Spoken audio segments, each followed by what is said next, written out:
You ever wanted to be a really big robot that's trying to kill other smaller robots that are trying to kill you? Or have you wanted to be a little small robot that's trying to kill a really big robot?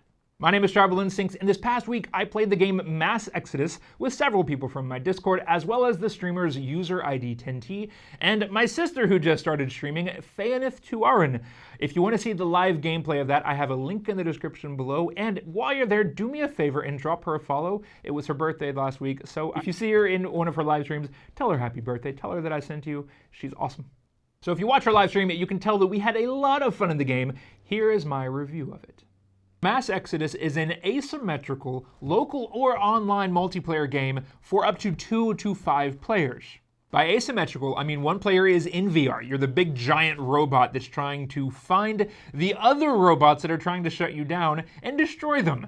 If you are not in VR, then you are on your computer, either online just on your own PC, or if you're local, then you can have a standard 4-player split screen, and your job is to walk around without getting noticed and shutting down some gates. And the other players win if you're able to get to all of the gates and shut them down before being spotted.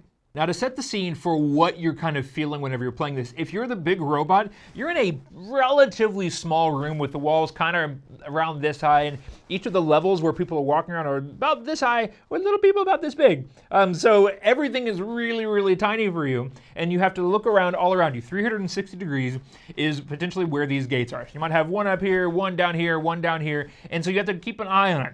To make things hard, very, very hard, you have hundreds of these little tiny robots walking around that are just AI. They're just mindlessly walking around. So differentiating the AI to the rogue AI, the people that you're playing against, is actually really hard. To stop those little players, you have to pick them up and drop them into something like a meat grinder or a furnace, and you have to destroy them that way. If you pick them up and just drop them in thin air, they'll eventually just respawn where they were. Now, the AI continuously respawns even if you destroy them completely, so you can never get to the point where you've just destroyed everybody, so that makes it really difficult. You have to make sure that you spend your time wisely in putting them in the furnace, because once you've shut that door, it takes a few seconds to respawn, so you can't just spam things in there. So it's not as easy as I thought it was going to be going into it. I figured it was going to be actually really simple to spot the differences.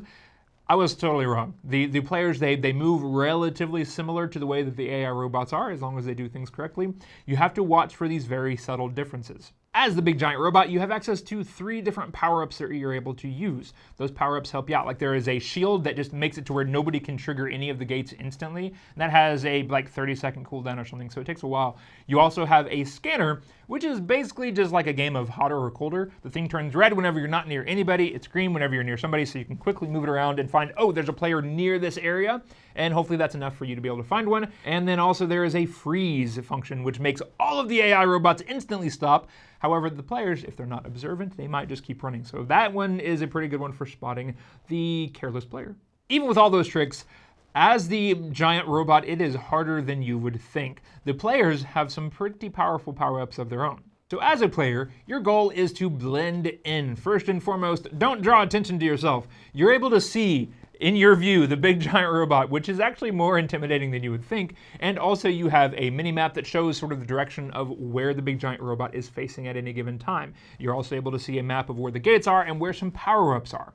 As a player, you don't get your power-ups right off the bat the way that the big giant does. You have to go and find them, and then you just get one random power-up. Now, these power-ups are essential for you to win this game as a player.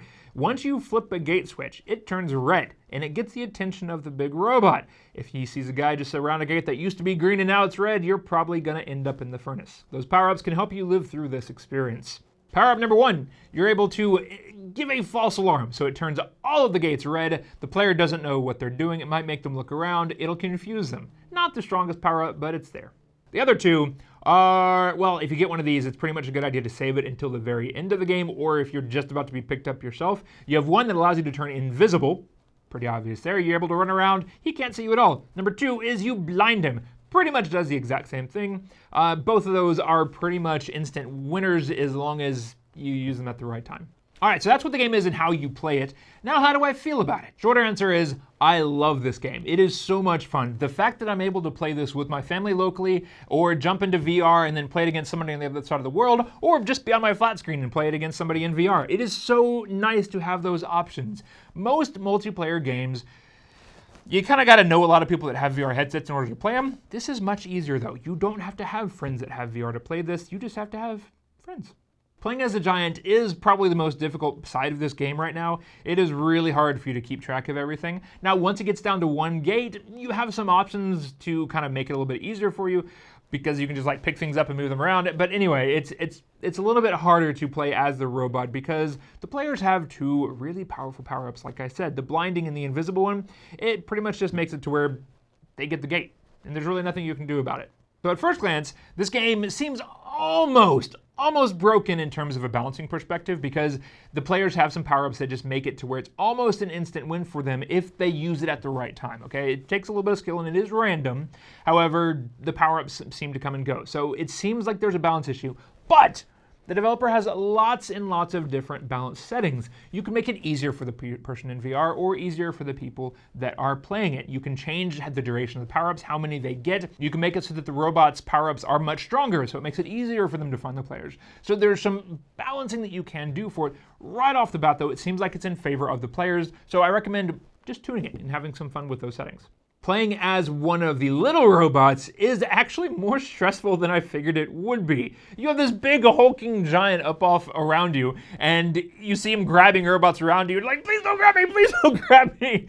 And so it actually does get pretty intense at times, and whenever you get through one of those situations, it feels good. So anyway, it is incredibly fun and at times exhilarating. Huge bonus points because you're able to play it locally. If it weren't for that one element, I wouldn't be able to recommend this as strong. However, any game that I'm able to play with my wife and kids, yes, it gets bonus points by a lot. This is a fantastic party game, and it is a lot of fun online, especially since you don't need other people in VR to play it. Now, that's not to say that this game is perfect. There are some bugs, but most of them aren't enough that it has impacted any of my enjoyment. There's been a few times where we've had to restart the game, but the games are short enough to where that's not that big of a deal, or maybe the game doesn't end whenever you expect it to. Like, you shut down all the gates, and I've had a few times where nothing really happens. But you know you win, and as long as you're playing with people that you know, you're like, okay, hey, players won, restart the game. So there are some bugs, but for the most part, the gameplay itself is very, very solid. To add icing to the cake, this game is actually very, very affordable. For 15 bucks, you get the full title, which has VR and non-VR. You're able to play it locally, online, whatever you want to do. Now, if you don't have a VR headset, you only have to pay half the price, since you can only play half the game, which seems very, very fair to me. So if you have a VR friend and you don't have VR yourself, you can save $6, $7 as it is full price, and right now everything is 50% off, so it is definitely worth picking up. And I'm done here. Guys, thank you so much for watching. If you liked this video, please hit the like button below. If you didn't, hit the downvote button and tell me what I can do to make these videos better. And if you want to see more, hit subscribe. And I will see you all in the next video. Bye-bye.